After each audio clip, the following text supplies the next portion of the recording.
Good morning class 7th। आज हम पढ़ेंगे सिविक्स का चैप्टर फर्स्ट। चैप्टर का नाम क्या है? On equality. इक्वालिटी मतलब क्या होता है? समानता। ठीक है। अब अपन देखते हैं। जैसे देखिए टीचर खड़े हैं लाइन में, है ना। एक तेजा सिंह ट्रेडर खड़े हुए हैं, गिरीश स्टूडेंट खड़ा हुआ है, एक डोमेस्टिक वर्कर खड़ा है ना। डोमेस्टिक वर्कर मतलब क्या होता है? वर्कर। डोमेस्टिक वर्कर क्या होता है? जो काम वाली बाई होती है ना, वो। अब देखिए मैं आपको इसको पॉइंट टू पॉइंट रीड भी करूँगी, बट मैं आपको बता देती हूँ कि ये एक स्टोरी है, तो हम इसे स्टोरी जैसे पढ़ेंगे। ठीक है। इलेक्शन का दिन है। कांता और उसके फ्रेंड सुजाता और सब इसमें वोट्स देने के लिए खड़े हुए हैं।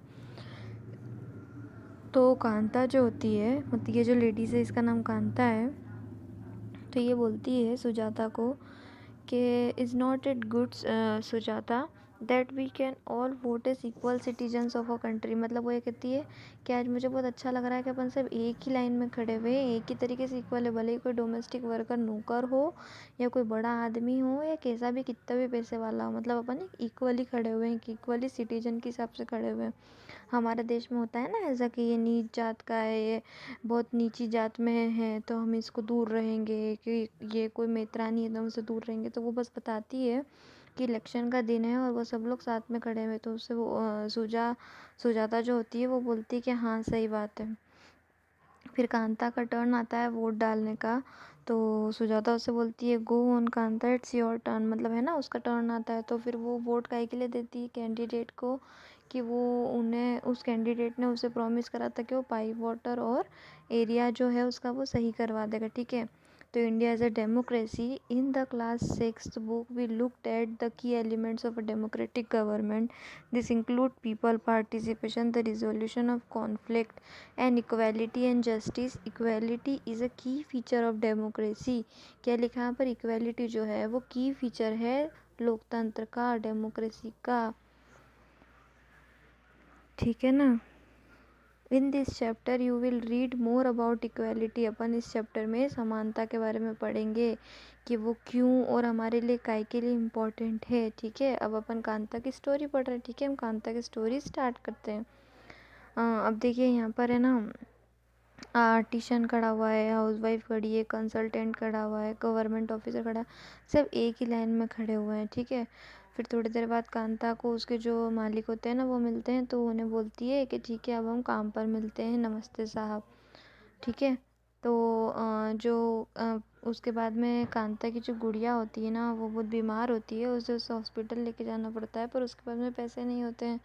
तो वो जो जैन साहब होते हैं ना जिसके वहाँ वो काम करती है, उनसे वो एडवांस पैसे मांगती है क्योंकि उसकी बेटी बहुत बीमार है। ठीक है। वो उसकी बेटी को समझाती है कि अभी तुम ये मतलब गर्म पानी है, गर्म पानी पी लो, शाम को अपन हॉस्पिटल चलेंगे। इफ़ नो वंडर दैट गुड़िया false is often the Basti never clean. वो क्यों बीमार पड़ गई थी? क्योंकि बस्ती क्लीन नहीं रहती थी, है ना, बहुत कूड़ा कचरा पड़ा हुआ रहता था, इसीलिए। तो जो फिर ये पिक्चर में देख रहे हैं वो काम करने जाती है, तो उसे उसकी जो मालिक बोलती है, वो बोलती है कि काम अच्छे से करो, कॉर्नर में अच्छे से पोछा लगाओ। ठीक है। और फिर वो कांता को एडवांस दे देती है और बोलती है कि बार बार इसे अपनी आदत मत बना लेना। तो कांता बोलती है कि नो मैडम, मैं ऐसा नहीं करूँगी। अब इक्वल राइट टू वोट क्या होता है? The story above begins with Kanta standing in line to cast her vote. जो कांता की स्टोरी है उसमें से ये बता रखा है कि जो कास्ट के हिसाब से मतलब कोई वोट नहीं दिया जाता है, हर इंसान को वोट देने का पूरा पूरा हक होता है। Look again at the various people who are standing in line with her. मतलब हर तरीके के पीपल इस लाइन में खड़े हुए हैं। कांता रिकॉग्नाइज हर एम्प्लॉयर। कांता के काम वाला भी खड़ा है, अशोक जैन है, छोटे लाल है, ये सब उसके पड़ोसी भी खड़े हुए हैं। इन डेमोक्रेटिक कंट्री जैसे इंडिया है, all adult in respective religion, because मैंने आपको बोला ना 18 के प्लस में हम वोट दे सकते हैं, क्योंकि हमारे पास 6th में आपने पढ़ रखा है कि हमारे पास यूनिवर्सल एडल्ट फ्रेंचाइजी होती है। ठीक है ना। 18 प्लस वोट देने का हमको पूरा हक है।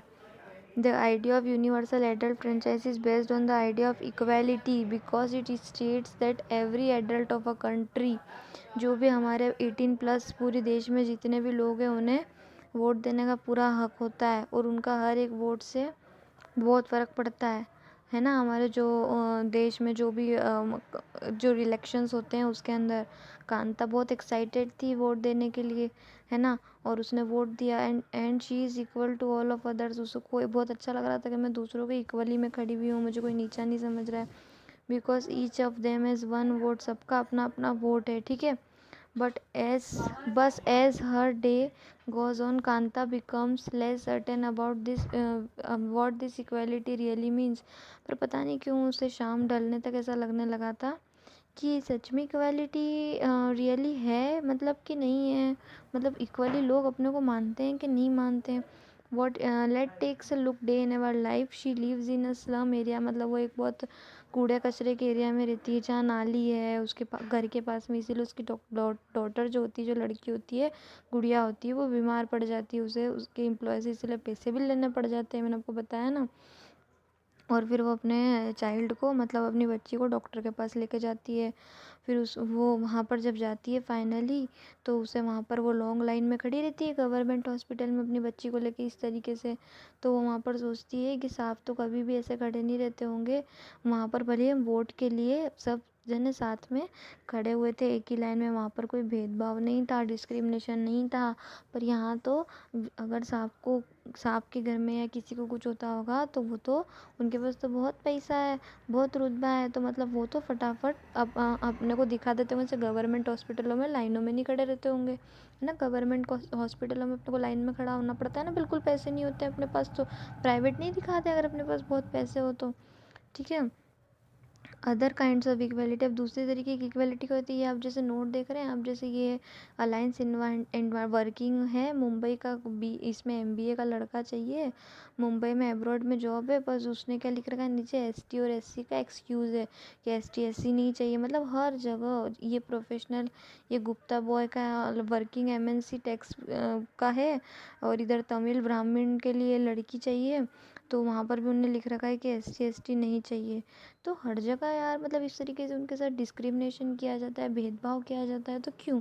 Kanta is one of many people who live in democratic India have who right to vote, but whose daily living and working condition are for from equal. Kanta ये सोचती है कि मेरी ज़िंदगी में जब मैं वोट देती हूँ, जब तो मैं सबके जैसे समानता में खड़ी रहती हूँ, पर जब रोज़ की ज़िंदगी में मैं जब वर्क करती हूँ, जब मुझे पता पड़ता है कि मैं किसी के साथ मतलब इक्वली नहीं रह पा रही हूँ, मतलब मुझे लोग बहुत नीची जात का, मतलब बहुत पुअर समझते हैं, ठीक है ना। इनइक्वालिटी बहुत अलग अलग तरीके से समझते, कास्ट को लेकर, रिलीजन को लेकर, है ना, बहुत सारे एक्सेट्रा। मैंने आपको बताया था कि डिफरेंट काइंड्स ऑफ इनइक्वालिटीज़ होती है अपनी इंडिया के अंदर, उस तरीके से समझते हैं। One of the more common forms in inequality in India is the caste system. Caste system को बहुत ज़्यादा माना जाता है, कास्ट सिस्टम की इनइक्वालिटी हमारे देश में बहुत ज़्यादा है। If you live in rural India, your cast identify something that you probably learned और एक्सपीरियंस्ड वेरी यंग। मतलब आपकी कास्ट आइडेंटिफाई की जाती है, उसके बाद ही आपको आपका एक्सपीरियंस देखा जाता है, भले कितना भी अच्छा हो, कितना भी क्यों ना, पर आपकी कास्ट के कारण जो भी प्रोबेबली होती है उसको ये बेकार बता देते हैं। If you live in urban area, अगर आप अर्बन एरिया में रहते हैं, और तो पीपल की थिंकिंग क्या होती है, कास्ट को लेकर कुछ भी नहीं होती कि भैया ठीक है वो तो बहुत अच्छे बड़े रिच फैमिली में रहता है, तो कुछ भी कास्ट तो चलेगा क्योंकि वो तो बहुत पैसे वाला है। But just look at this matrimonial shown from the leading English newspaper. और जब उनने पर ये ऐसे मैट्रिमोनियल्स देखे ना, इसे मैट्रिमोनियल्स बोलते हैं, ऐसे ऐड आते हैं ना उसमें न्यूज़पेपर में, तो उसका जो माइंड होता है ना, वो हाईली एजुकेटेड अर्बन इंडियंस होता है, मतलब इन लोगों का क्या रहता है, दिमाग बहुत एजुकेटेड रहता है, तो वो इस तरीके से, मतलब इतने एजुकेटेड होके भी ऐसी बातें करते हैं। Now let us read story about the experiences of Dalit child attending a school. अब अपन ऐसी स्टोरी पढ़ेंगे, मतलब इसके आगे स्टोरी में, कि जो दलित होते हैं ना, जो नीची जात के होते हैं, उनके साथ में स्कूल में कैसा व्यवहार किया जाता है। आपने 6th क्लास में भी पढ़ा था, Dalit is a term that so called lower caste. Lower caste है ना, नीची जात को दलित बोलते हैं। दलित मीन्स ब्रोकन, ब्रोकन मतलब टूटा हुआ। And by using this word lower caste are pointing to how they were and continue to be seriously discriminated against. इनके साथ भेदभाव बहुत ज़्यादा किया जाता है। जैसे Om Prakash Valmiki is a famous Dalit writer, ये एक फेमस दलित राइटर है। इन हिज ऑटोबायोग्राफी जूटन, इनने एक ऑटोबायोग्राफी लिखी थी जो जूटन ही राइट्स, इनने लिखी थी I had to sit away from the others in the class. ये जो है ना क्लास में सबसे अलग बैठते थे। ऑटोबायोग्राफी का मतलब क्या होता है? ऑटो मतलब क्या होता है? खुद के बारे में। बायो मतलब क्या होता है? लिखना। और ग्राफी मतलब अपनी बारे में लिखना और अपनी किताब बनाना। तो ये इनको क्लास में सबसे अलग बिठाया जाता था, नीचे टाइल्सों पे बिठाया जाता था। The man rated before reaching an spot and sometimes I would to be seat way behind everybody. सबसे पीछे क्लास में बिठाया जाता था और कभी कभार तो बिल्कुल दरवाजे के पास बिठा दिया जाता था, बिल्कुल अलग रखते थे से इनको। Something they would beat me without any reason, इन्हें फोकट में ही मार दिया जाता था बिना रीज़न के। इन्हें मारती थी teacher. When he was in class fourth the headmaster asked Om Prakash to sweep the school. उसके हेडमास्टर ने ओम प्रकाश से कहा कि जाओ पूरा स्कूल साफ करो, प्लेग्राउंड साफ करो। ही rights the playground was very larger. उन्होंने लिखा है ओम प्रकाश ने, वो उनकी बायोग्राफी पढ़ रहे हैं ना, तो ओम प्रकाश बताते हैं कि उनने पूरा प्लेग्राउंड साफ करा, larger than my small physique could handle and cleaning it. और वो पूरे मिट्टी मिट्टी में कवर हो गए, उनके फेस पे भी मिट्टी मिट्टी लग गई। उन्हें इतना सारा साफ़ सफाई वहाँ पर उनसे इतनी साफ़ सफाई करवाई गई। इनसाइड माई माउथ, उनके मुंह के अंदर भी मिट्टी घुस गई। The other children in my class were studying and I was sweeping. जो दूसरे बच्चे होते हैं वो तो पढ़ते हैं और वो वहाँ साफ़ सफाई करते हैं। हेड मास्टर वो sitting in the room and watching me. Head master मतलब रूम में बैठे रहते हैं, क्लास में बैठे रहते हैं और मुझे देखते रहते हैं। और मुझे ड्रिंक पानी पीने के लिए भी ड्रिंक ऑफ वाटर के लिए भी बिल्कुल अलाउ नहीं था। मुझे पानी पीने के लिए भी स्कूल के पानी को हाथ नहीं लगाना देते थे। और मैं दिन भर वहाँ पर स्कूल में साफ़ सफाई करता रहता था। डोर साफ़ करता था, विंडो साफ़ करता था, स्कूल के रूम साफ़ करता था। The eyes of the teacher and boys so this spectacled. सब बच्चे भी मेरी हंसी उड़ाते थे। ओम प्रकाश पूरे स्कूल और प्ले ग्राउंड साफ़ करता था। For the next couple of the days, थोड़े दिनों बाद उनके फादर स्कूल में जब आए तो उनने देखा कि ओम प्रकाश तो जैसे स्वीपिंग का काम कर रहा है। ही कन्फ्रंटेड द टीचर्स। वो टीचर के पास गए और उन्होंने पूछा कि ओम प्रकाश का हाथ पकड़ा और उन्होंने पूछा जोर से चिल्लाकर टीचर से कि you are a teacher so I am living now.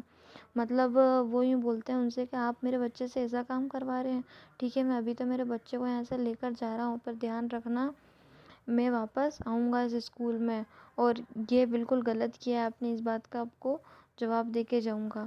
ये सही नहीं किया है आपने मेरे बच्चे के साथ, ठीक है। बहुत चिढ़ जाते हैं। हाँ।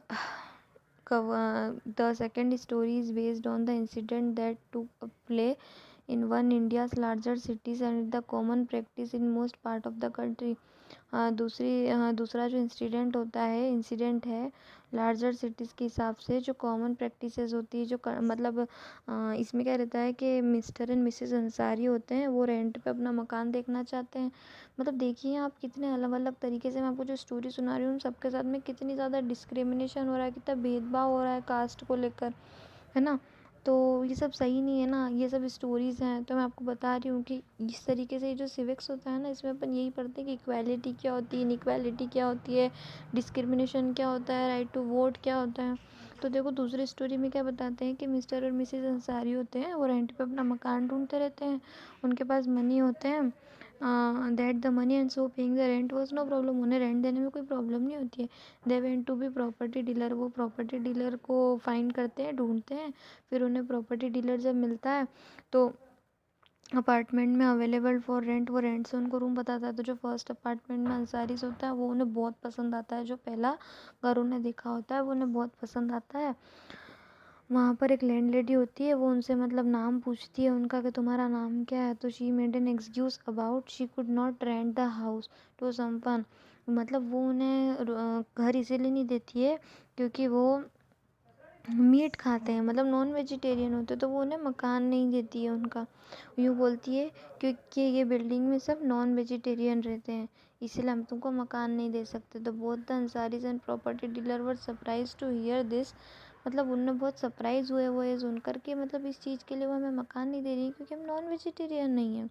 The same excuse was repeated in the second and third apartment. ऐसा कैसा एक्सक्यूज़ उन्हें दूसरे रेंट वालों ने दूसरे घर पे जब दिखाया तो उनने भी ऐसा दे दिया, तीसरा घर जब देखा जब उनने भी ऐसा एक्सक्यूज़ दे दिया।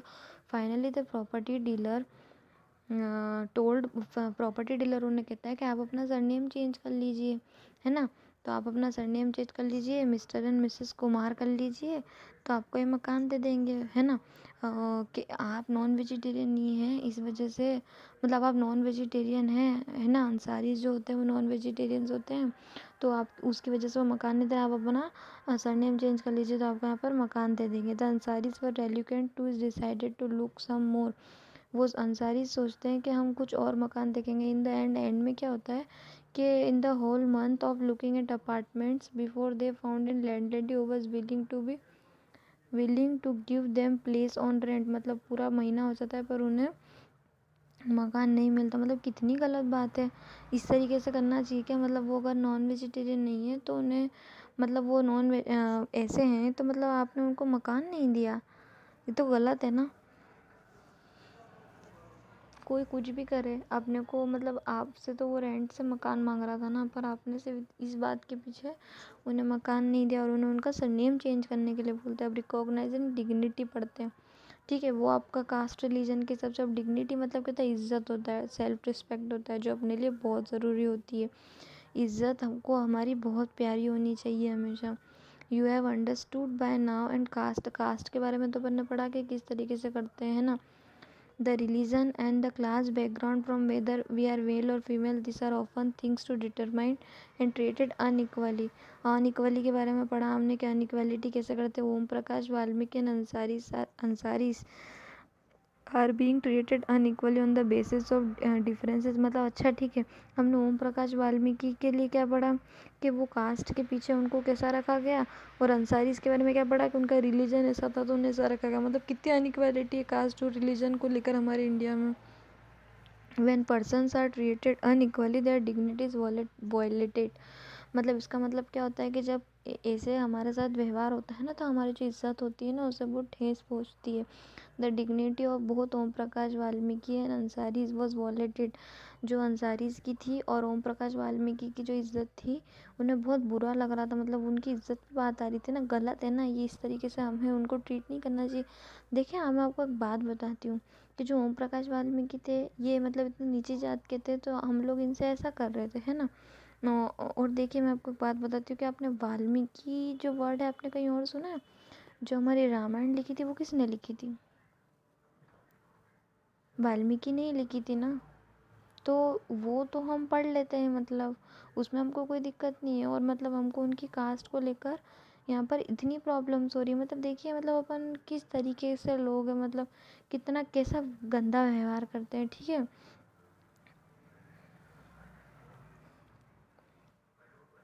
Bye picking of him and making the sweep the school, उनसे स्कूल साफ करवाते थे कास्ट के पीछे। वाल्मीकि स्कूलमेट्स और टीचर, मतलब कितना उनकी डिग्निटी, कितनी इज्जत उनकी कितनी हर्ट हुई है ना। बहुत बहुत बुरी तरीके से उनको बुरा लगा। और सारे स्टूडेंट्स क्लास में बैठे रहते थे और उनको बिल्कुल अलग रखते थे और पानी भी नहीं पीने देते थे, इस तरीके से करते थे। और उनके फादर ने उन्हें देखा ऐसे स्वीप करते हुए, कितना उनको मतलब कितना अनइक्वल फील हुआ, कितना कन्फ्रंट टीचर के सामने भी कितना बुरा लगा। टीचर खुद उनसे ऐसे काम कराती थी। और अंसारीज को भी कितना हर्ट हुआ, उन्हें कोई अपार्टमेंट मतलब कोई रेंट से मकान नहीं दिया क्योंकि वो रिलीजन के लिए ऐसे थे। तो उनकी सेल्फ रिस्पेक्ट पे कितना बुरा असर पड़ता है। अब देखिए इस तरीके से आपको पिक्चर में दिख रहा है कि ये बच्चा यहाँ पर काम करता है, वर्क करता है और उसे यहाँ पर पैसे फेंक के दिए जाते हैं, तो उसकी डिग्निटी कितनी हर्ट हुई। ये 1975 में दीवार मूवी का सीन है कि वो बच्चा वहाँ पर शू शाइन करता है, मतलब जूते साफ करता है और उसे थ्रो करके पैसे फेंक देते हैं। तो ये तो गलत बात है, उसकी डिग्निटी कितनी हर्ट हो रही है। वो आपका काम कर रहा है, आप उसे रिस्पेक्टफुली भी पैसे दे सकते हैं ना। इक्वेलिटी इन इंडियन डेमोक्रेसी, समानताएं क्या होती है इंडियन डेमोक्रेसी में, भारत के लोकतंत्र में। The Indian constitution recognize every person is equal. Indian constitution हमेशा ये कहता है, संविधान हमेशा ये कहता है कि हर पर्सन हमारे लिए इक्वल है। The means that every individual in the country including male और फीमेल हो, कास्ट हो, रिलीजन हो, ट्राइब्स हो, एजुकेशनल हो, इकोनॉमिक बैकग्राउंड हो, सब हमारे लिए इक्वल होना चाहिए। हमें इस तरीके से नहीं करना चाहिए। The recognition of equality includes some following provision of the institution and Kanta and every person from the president of the country to Kanta domestic worker has to obey the same law. भले वो कांता जैसी कोई औरत हो कि वाल्मीकि जैसा कोई भी क्यों ना हो, हमें उनके साथ ऐसा व्यवहार नहीं करना चाहिए. Second, no person can be discriminated against on the basis of religion. किसी को भी भेदभाव नहीं करना चाहिए रिलीजन और कास्ट को लेकर या मेल और फीमेल को लेकर. Third, every person has access to all public places. हर पर्सन, हर इंसान कोई भी प्लेग्राउंड में, कोई भी होटल में, कोई भी शॉप, कोई भी मार्केट में जा सकता है. कोई भी उनसे भेदभाव, डिस्क्रिमिनेशन नहीं कर सकता है. ये इंडियन कॉन्स्टिट्यूशन, हमारा भारत का संविधान बोलता है. ये सब रूल्स है हमारे. अगर कोई भी हमें किसी शॉप पे, किसी प्लेग्राउंड में कोई भी नीची जात वाले को नहीं जानता तो हम उसके खिलाफ कंप्लेन कर सकते हैं. जेल में जाएगा वो सीधे. All person can use publicly available wells, roads. कोई भी जैसे वेल है, कोई भी कुआं है, कहीं से भी हम, कोई भी घाट है, हम वहाँ पर भी जा सकते हैं. और अनटचेबिलिटी, ये तो बहुत मेन है. अनटचेबिलिटी मतलब छुआछूत के जैसा काम तो हमें बिल्कुल बंद ही करना, हमेशा नहीं कर सकते. The two ways in which the government has tried to implement the equality that is guaranteed constitution. And second, through government programmes और स्कीम. गवर्नमेंट ने बहुत सारी स्कीम्स और कॉन्स्टिट्यूशन निकाले हैं के जो राइट टू वोट है, जो इक्वालिटी हो, वो बनने की कोशिश करे. जैसे one of the main steps government ने क्या निकाला है, मिड डे मील का निकाला है कि स्कूलों में ही खाना दिया जाता है, चिल्ड्रंस को प्रोवाइड करा जाता है lunch. Tamil Nadu was the first state. Tamil Nadu सबसे फर्स्ट स्टेट है भारत में जिसने स्कीम निकाली है 2001 से. The supreme court asked all the state government. Supreme court ने सारी स्टेट गवर्नमेंट को बोला है कि मिड डे मील स्टार्ट करें स्कूलों में 6 मंथ के अंदर अंदर. The programme has had many positive. इसके प्रोग्राम के बहुत सारे पॉजिटिव इफ़ेक्ट्स आए हैं. चिल्ड्रंस जो होते हैं, पुअर चिल्ड्रन होते हैं, उन्हें वहाँ खाना भी मिल जाता है और वो रेगुलर स्कूल भी आ जाते हैं. खाने के चक्कर में कि हमें वहाँ रोज़ खाना मिलेगा. जो गरीब बच्चे होते हैं ना, teachers reported that earlier children for lunch and not returning to school. बच्चों को मतलब बार बार स्कूल से घर नहीं जाना पड़ता है खाने के लिए. और जैसे जबकि माँ बाप काम पर जाते हैं, किसी को खाना सुबह नहीं मिल पाता है, कि कोई टिफ़िन नहीं ला पाता है, तो जो मिड डे मील का था इससे बहुत पॉजिटिव इफ़ेक्ट आ रहे थे. बच्चों की जनसंख्या भी मतलब स्कूल में बढ़ गई थी. और मतलब मदर्स थी जो उनको भी जो इतना वर्क रहता था और मतलब बहुत टेंशन रहता था खाने का, वो भी थोड़ा कम हो गया था. ठीक है. This programme has also help to reduce caste. अब इसने क्या, कास्ट प्रिजुडाइज को भी कम करा कि कैसा भी कास्ट का बच्चा हो, सब एक ही लाइन में बैठ के खाना खाएंगे. कोई कास्ट को लेकर एक अनइक्वालिटी वहाँ पर पैदा नहीं करेगा. Dalit women have been employed to cook the meal. जो दलित वुमेन होती थी, मतलब जो छोटी जात की, नीची जात की जो बोलते हैं ना अपन, जो एम्प्लॉयड थी, वही सबके लिए खाना बनाती थी. The mid day meal programme also help reduce the hunger of poor students. जो बच्चे भूखे रहते थे उन सबको खाना मिलता था. ये इसका बहुत बड़ा पॉजिटिव इफ़ेक्ट रहा था और कोई भी भूखा नहीं रहता था. While government programmes play an important role in increasing equality. इससे इक्वलिटी बढ़ने लगी. अपॉर्चुनिटी में मतलब अनइक्वालिटी कम होने लगी. There is a much still needs to be done. While the mid day meal programme was also increase the enrolment in attendance of poor children. जो गरीब बच्चे होते हैं, जो मिड डे मील चालू करा था, उससे उनकी अटेंडेंस भी बढ़ने लगी थी. बच्चे रोज़ स्कूल आने लगे थे. और हमारे जो ये अनइक्वालिटी है वो भी बहुत कम होने लगी थी. ठीक है ना. तो ये कहानी बताते हैं. ये अब अपन पढ़ते हैं. One of the main reason for that attitudes change very slowly. मतलब ये जो बहुत बड़ा रीज़न है जिससे लोगों का एटीट्यूड धीरे धीरे, डिस्क्रिमिनेशन जो है वो कम होने लगा था. They continue to treat people unequally on the basis their caste, religion, disability, economy status, because they are women. It is only that people begin to believe that no one is inferior and that every person deserve to be treated dignity. Her person को इज्जत मिलनी चाहिए, भले वो छोटी जात का हो या बड़ी जात का हो.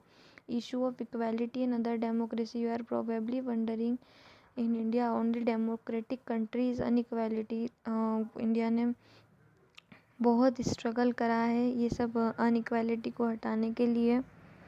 For example, in the United States of America and the African Americans whole ancestors were the slaves and brought from America.